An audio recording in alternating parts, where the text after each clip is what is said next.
Welcome to the podcast today, where we celebrate innovation for a happy planet. I am your host, Abigail Carroll. The apparel industry is responsible for 10% of global carbon emissions, as much as the whole European Union.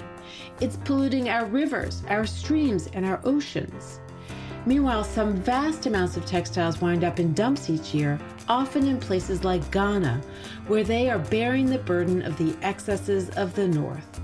But clothes, they bring us protection, safety, and joy. We can't live without them. So what can we do about it? Runa Ray is here to tell us all about this. She is a fashion designer and environmentalist. She uses art as activism to advocate for policy change. Runa has helped revive ancient indigenous techniques of creating garments, some that involve seaweed, and which all help reduce fashion's impact on our planet. Runa has been a featured speaker for the United Nations and is author of Fashion for Social and Environmental Justice. It is a tremendous honor to have her here today. Welcome to the podcast today, Runa. Thank you so much, Abigail. I'm absolutely excited to be a part of this podcast. Well, it's a delight, and I'm very interested to talk to you because I grew up loving fashion. I'm a bit of a seamstress, and I am also a former aquaculturist. And you seem to be at the cross section of the ocean economy and the fashion economy. And I can't wait to dig into that a little bit later. You describe yourself as a fashion environmentalist. So can you tell me what that means? A fashion environmentalist is somebody who keeps the environment in the center of her design. So basically, when one designs garments, you got to make sure that you are putting the ecosystem or you're putting the environment in the center of everything that you work around, which means that when you are designing a collection, you work towards the carbon footprint abatement. You try to find solutions that are better for humanity, that are better for climate action. And at the same time, you are not compromising on the design ethos. The fashion industry is a big problem for the environment. Could you give a description of some of the problems there are today and just how polluting the fashion industry is? I mean, it's a great question, and it would probably take us the entire day and night to discuss this. But to put it in a nutshell, I mean, the fashion industry has gotten to be very polluting because of the speed of making clothes. Fast fashion. Exactly. And the reason why fast fashion gets to be that difficult is because of the petroleum industry. And when you have byproducts of the petroleum industry, it translates itself into being synthetics. And synthetics, of course, we know are plastics, and plastics is definitely bad for the environment. But that is one aspect. The other aspects of the fashion industry lies within the industry itself. So when we are talking about the fashion industry, you have a lot of people who make up the business. So you have designers who make garments or make the prototypes. The prototypes are approved. Then it is sent to the higher ups who decide if it's market worthy. If it's not market worthy, it is scrapped. And then you make an entire line which could go into the market. All this entire process involves a lot of prototyping, involves a lot of wastage when it comes to printing, when it comes to dyes, and even fabrication of the material, where one has to realize to dye a 5-inch by 5-inch fabric, it takes the same amount of energy and manpower and chemicals versus dyeing, say, 20 yards of the same fabric. But in the fashion industry, you got to get the right Pantone shade, get the right print, otherwise it's scrapped. So all this amounts to a lot of fashion's waste. So right now we are battling with the waste that is generated within the fashion industry and also post-consumer waste. So I think these are one of the largest challenges which we're facing right now. Is part of the solution made to order? Is that how you get around sort of the prototyping and the waste on that side? Or is there a different solution? I'm always for the made to order because it is like a true two-pronged approach. It is something which generates economy. At the same time, you are being mindful of your wastefulness. I've also noticed something with made to order is that when you have fabric that you give out, you would have bits left and you always wonder, okay, what can I make out of this now? So you're always reusing that fabric and you're going to make sure that it is something that you could make that you could probably gift or make for yourself, or you have another piece. But I think within the fashion industry itself, there has to be a lot of changes that need to be made when it comes to prototyping. And that's when you have, the software that's being developed now where people can actually have the digital form before it actually hits the market. And that eliminates a lot of making of the physical pieces, which could probably end up in the landfill. And at the end of the day, one has to also realize when we're making prototypes, we're using a lot of muslin, and that's cotton, because you don't want to waste the real good fabric, right? So people are like, let's do it in cotton, but all of that ends up in the landfill. And cotton, of course, we know is one of the most challenging crops right now when it comes to production. And in certain countries, the water consumption that goes into it. Right. The problem with cotton today is that we have a freshwater problem on the planet, and cotton is just a huge growing and manufacturing of cotton uses a lot of water resources. Is that correct? It is correct, but I would also beg to differ from it because it depends on where you're getting your cotton from. Now, if you're getting cotton, say, from India, for example, most of it is grown in rain-fed areas, so they completely depend on the monsoons. But if you're looking at cotton, for example, from Uzbekistan, which used up all the water from the Aral Sea, that was completely because of political reasons. And it was meant to grow in an area where you're not supposed to grow cotton. So again, it's all politicized, it's man-made, but naturally where cotton grows is probably in rain-fed areas because they depend on the monsoons. And that is the best way to work with the cotton farmers, where you are helping them cut out the middleman, work with getting the cotton fiber and actually creating your own fabric.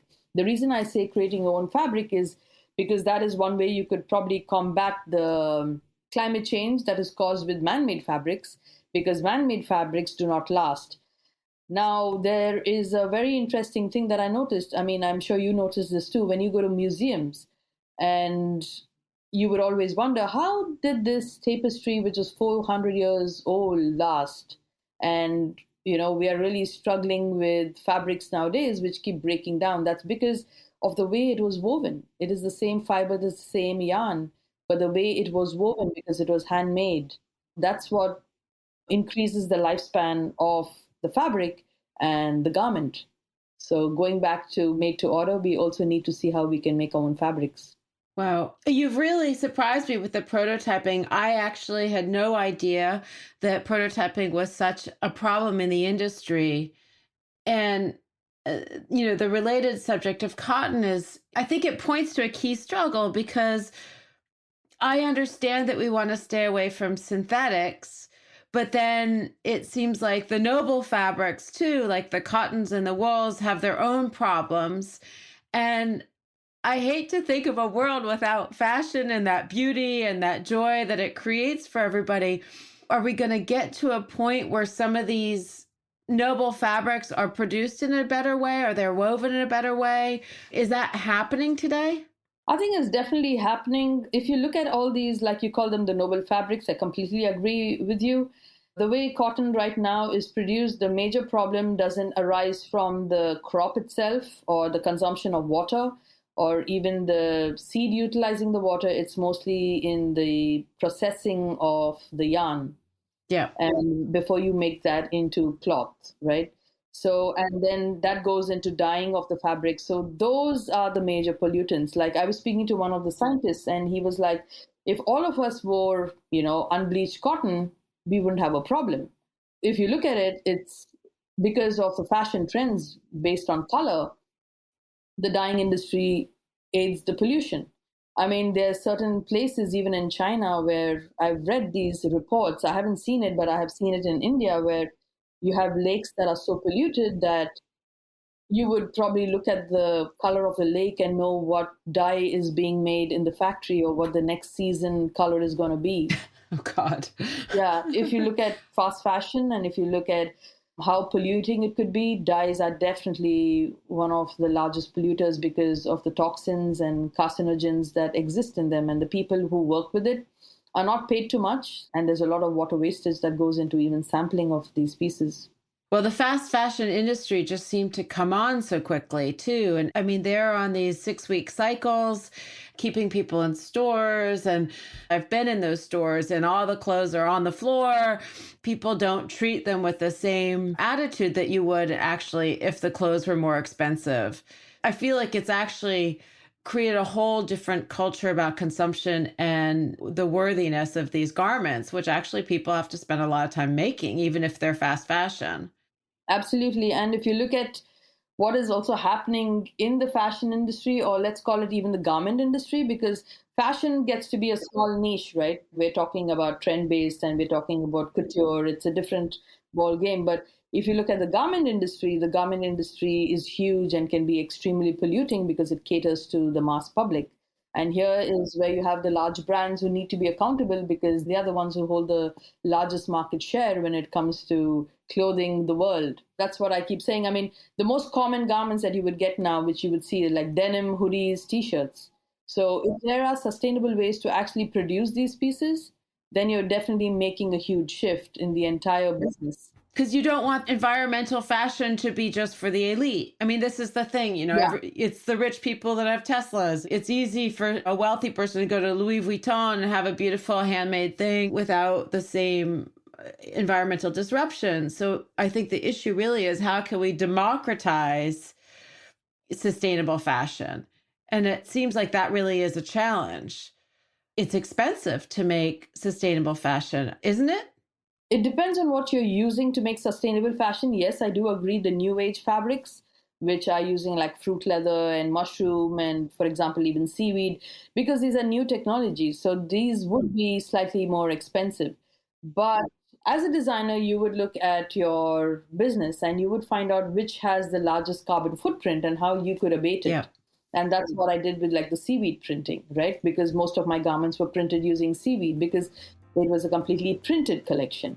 And that helped me negate almost 80% of the carbon footprint because the fabrics were fabrics that could have ended up in the landfill, which I repurposed. We're going to take a short break, but when we get back, Runa is going to tell us about her own forays into designing with seaweed.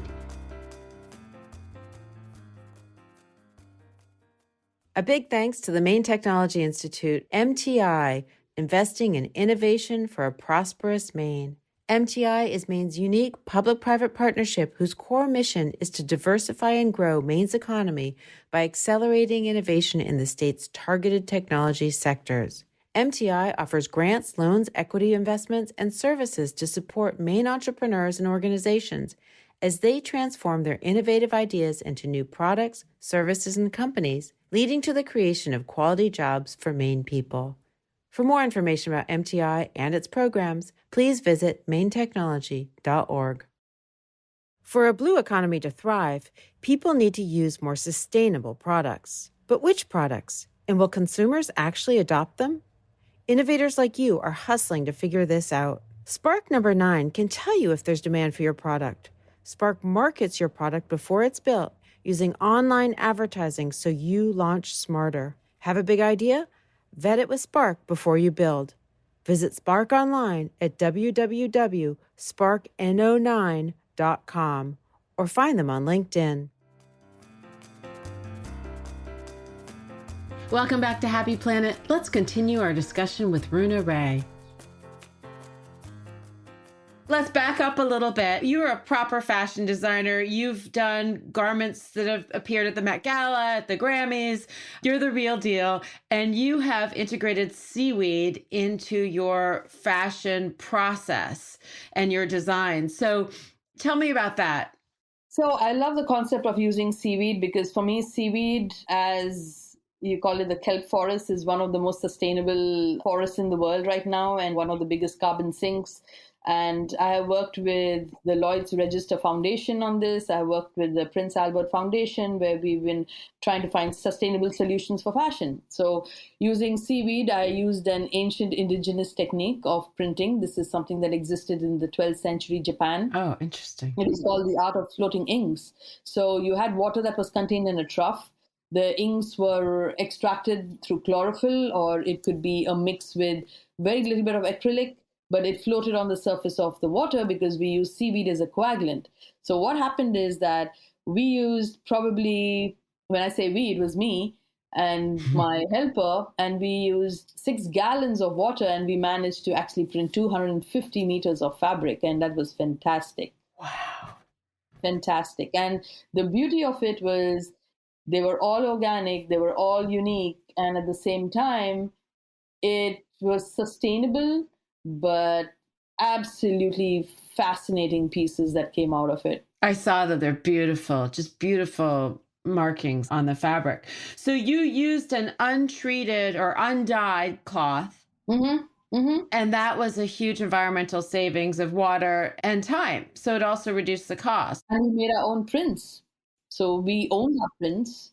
We cut down that carbon footprint when we talk about logistics and shipping and, the other things that come with the ready-made fabric.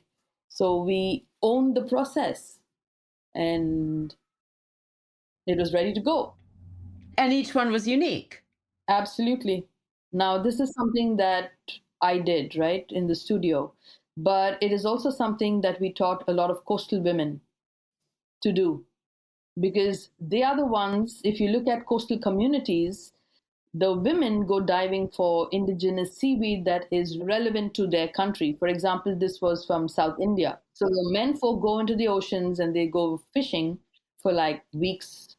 And the women go diving for the seaweed, and then they use it and they process it and make it into carrageenan or agar agar. And then they have their relative free time. But if you can work with these women in the fashion industry and teach them to do what we did using the seaweed that they have harvested, you're helping the economy.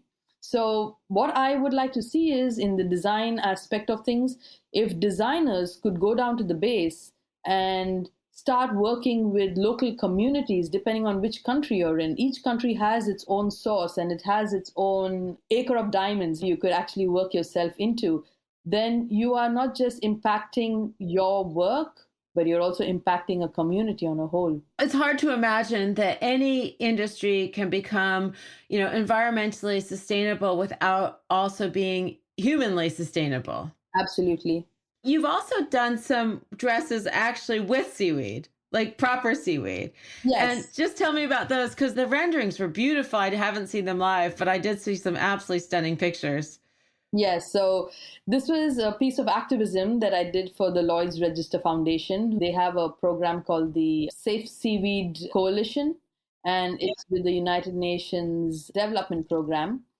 And I created these garments actually using seaweed that I picked off the coast of California and sculpted them into being dresses to show that this is new age fabric and we need to kind of rethink, because right now we are all focused on certain fabrics that we've all grown up with, but why not shift your mentality? And that's when I also worked with cyanobacteria, which is, one of the first oxygen producers in the world, to again sculpt dresses to show that cyanobacteria can actually be made into fiber. And the beauty of cyanobacteria is that it's fire resistant. So if we could infuse it with our existing cellulosic forms of filament, we could actually come up with something very, very unique and sustainable. Very interesting. So there are fabrics now that have seaweed in them. They're not entirely seaweed, like sea sal out of Germany. Are they using cyanobacteria? No, they're not. They're using the knotted rack seaweed, which is mostly from Iceland. And if you look at it, it's cellulose where it is spun into, say, probably virgin cotton, or it could be another wood pulp and then made into fabric. Right now, the demands are that the new age fabric requires to have at least 30% of, for example, seaweed mixed with 70%, say, cotton cellulose. Yeah. Rather than 100%. Or even recycled cotton. Let's talk about recycling for a moment. Like, how do you recycle fabric? I mean, that just seems like a very abstract idea, but we've got so many clothes going into landfills that if we can, we should be doing that, I think. But that probably uses a lot of water. Recycling of fabric, one should understand that you can only recycle natural fabrics, like cotton. And the way it's recycled is almost similar to the paper making industry. So you have the fabric and The best way to recycle, I believe, is to collect the post-garment under-the-table cutting waste, which amounts to 15% in any fashion industry or garment industry. So when you have these cotton fabrics or the cotton knits that are collected, you put them in this big beater, right? And it's kind of beaten into pulp. Once it's beaten into pulp, then you can either use it to extract yarn or you could make it into paper. It's almost similar to that. And when you talk about water, yes, there is a lot of water which is being used. But then if you have water recycling units that are set up or an incentive set up by the government, then we are definitely going a long way with it. Yeah. What is it going to take to get a seismic shift in this industry? I think this has to trickle down from the governments, because with what I'm doing right now, I'm working with a lot of communities, a lot of border crafts, because these people are losing their work because of the conflicts that are happening across nations. There's a big human migration that's taking place, a lot of refugee crisis. So to answer your question, I don't think it just relates just to fashion, but it kind of brings everything together from food to water, which also directly impacts fashion. Because if you look at the war that's happening in Ukraine, it's impacting the pesticides that we use for our cotton or the cotton growing, and that directly impacts what we are going to be consuming. And the scary part is we keep talking about moving away from fossil fuels and synthetics, but if we have a war of that sort happening, what are we going to do? Are we going to stick to what is readily available to us, or are we going to find sustainable solutions? I think it's like everything, you really can't talk about anything in a silo. Yeah. Right. And even if you're using seaweed, you're making a choice not to use that for food or not to use that for biofuel or another application. And it's hard to always know what are the best applications for these different elements.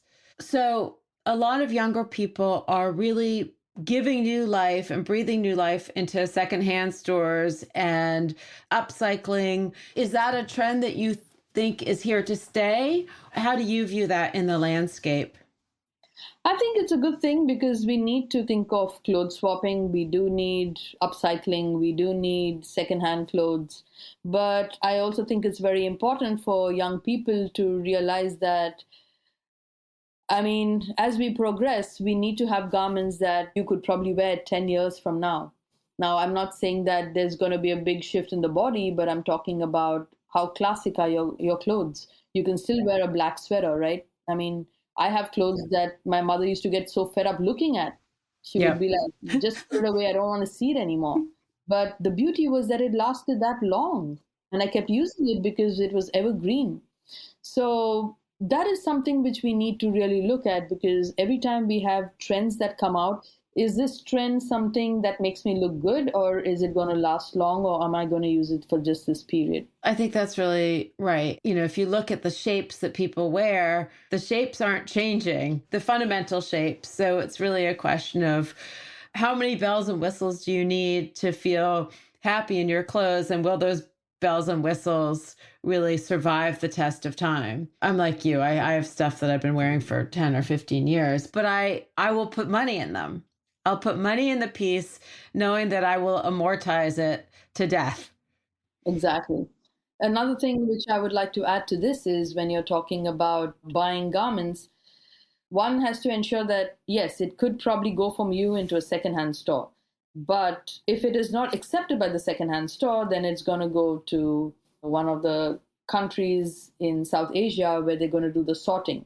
So when the sorting happens, you've got to make sure that the jacket that you are wearing is 100% cotton, or the thread that's being used is 100% cotton. It doesn't have too much of applications around it, which would make it difficult to disassemble. Because I have seen seams that have been rejected because the thread was polycotton, and that cannot be recycled. Wow. I have to be more careful with my sewing. I am not always paying attention to the fabric in my threads. That is something which we really need to look into. Of course, we know the buttons. Right, plastic. Yeah, and we can't have too much of print, because you could have a chest print for a t-shirt, and that could be cut off and that could be sold separately once your t-shirt is done with. And if your t-shirt is cotton, that could be used. But then if your seams are like stitched with a different thread, then it's going to be a problem. Wow. I wouldn't have thought it was that specific. So what are the best fabrics to look for today? what I struggle with is the transparency in the fashion industry. Now, if you ask me, I would say cotton is still good. But again, depending on where you're getting your cotton from. But I don't have the transparency to say that the cotton is coming from India, or I don't even know whether India has actually imported all its cotton right now. This is a very, very difficult question because I like to kind of delve in really deep to find out what I'm dealing with before giving an answer. Yeah. But if we do have natural fabrics that we can take care of, I mean, we're not going in the wrong direction. We have a lot of woolen sweaters, which last forever. Learn how to mend it and keep it. If you need synthetics, yes, we all do, because sometimes you need to go biking, you need to go hiking, you need it. But make sure it's of a decent quality, and that could probably last you for a long time. Yeah, so I think it's more about taking care about what you have, and that would expand the lifespan of it rather than trying to find innovative materials, because then you'd be like, oh, this is sustainable, so I don't have to worry about it. And then that causes another problem.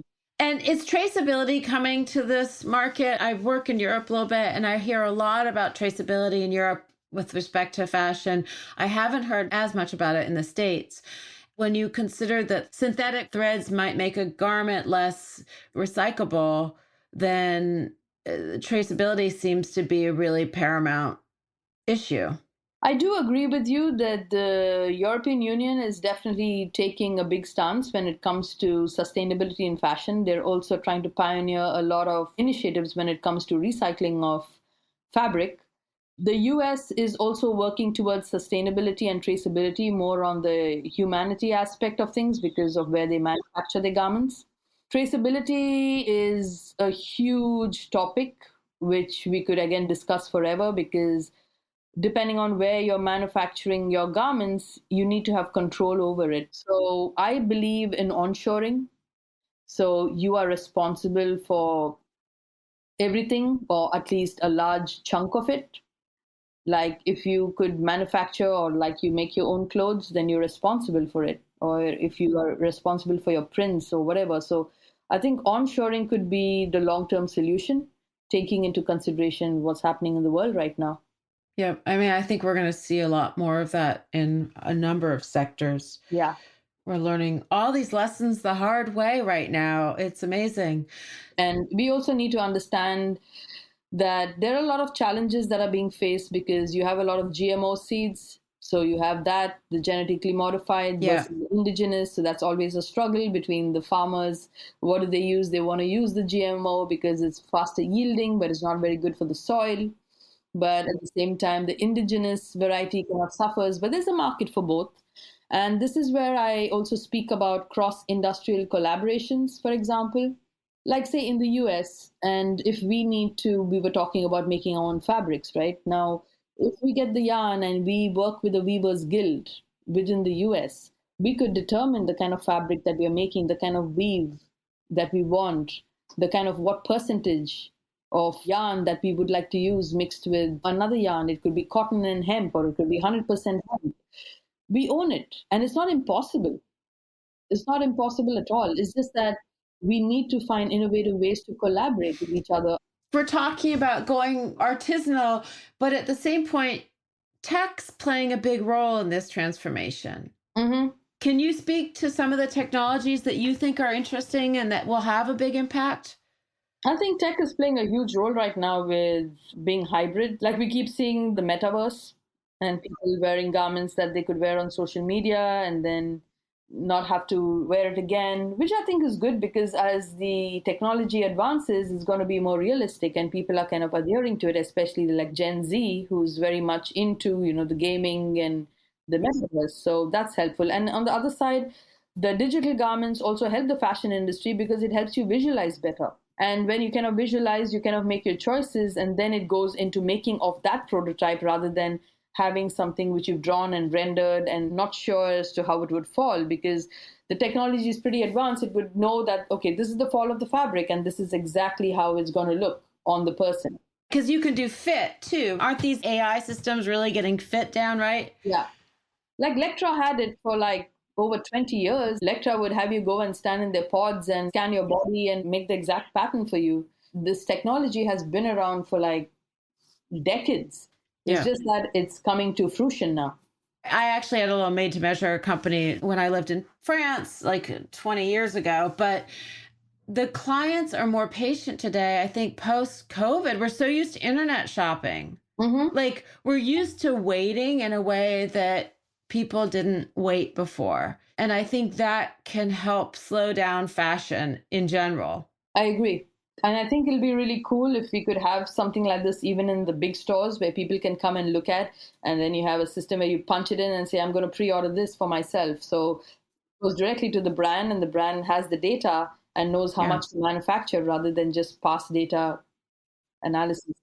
Yeah, I think we'll see the storefronts having a really different role than they used to be, but one that maybe is still social and creative. So, how did you get involved in this? Tell me a little bit more about you.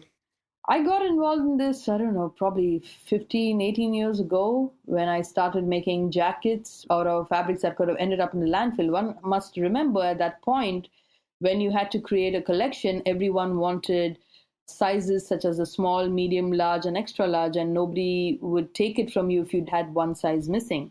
I was completely breaking the norm because I would have 20 yards of one color and then you have 10 yards of another color. And I would be like, I have all smalls in this color. If you want to take it, you can. But as time progressed, I was lucky with the online boom. So you could put out these jackets, for example, and people bought them because they had more accessibility. You didn't have to depend on the retail stores wanting to have, like the certain size sets and the certain numbers that went with it, or the minimums. So I could work with my own minimums because that's, I think, a big challenge that is being faced by most companies that want to be sustainable because the factories have minimums that you need to cater to. So that's how I got into it. And the reason I got into it was because I worked with Dior in Paris. I worked with Levi's in India. I was leading this design company called Madura Garments, and I saw the amount of fashion waste and a lot of the prototypes that were being wasted. And fabrics that didn't go for this season, which would have probably been bought in Italy, would be sitting down in the go down, hoping to be picked up by somebody and used, but then they would sit there for years. So that's when I said I need to address this, and I brought it to the New York Fashion Week in 2016. And I spoke about climate change and environmentalism through fashion. And I still remember I was interviewed by some of the people who asked me, do you think sustainability is going to be big? And I said, you just wait and watch. Just went through the roof. Yeah, so it's been an interesting journey. And now I want to connect the human side to it and want to get people to understand how communities are being affected by conflict zones and who are artisans, because we keep talking about reviving artisanal fashion, but we cannot do that if we don't understand what they actually go through. For sure. No one's thinking about fashion artisans when we're thinking about the Ukraine and Russia. What a huge honor to have Runa on the show. We learned at once how big the task of fixing fashion is, but we also learned how we can all make a difference by making better choices about the clothes we buy. I am particularly excited about getting plastics out of our clothes and embracing some of these next-gen bio-derived fabrics. We're going to hear more about these in future episodes. Thank you for listening. Please follow Happy Planet wherever you listen and leave us a rating and review. It really does help new listeners discover the show. Happy Planet was reported and hosted by me. I am also the executive producer. The talented Dylan Hoyer is our producer and editor. Composer George Brandel Egloff created our theme music. Learn more about my work and get in touch by visiting happyplanetpodcast.com.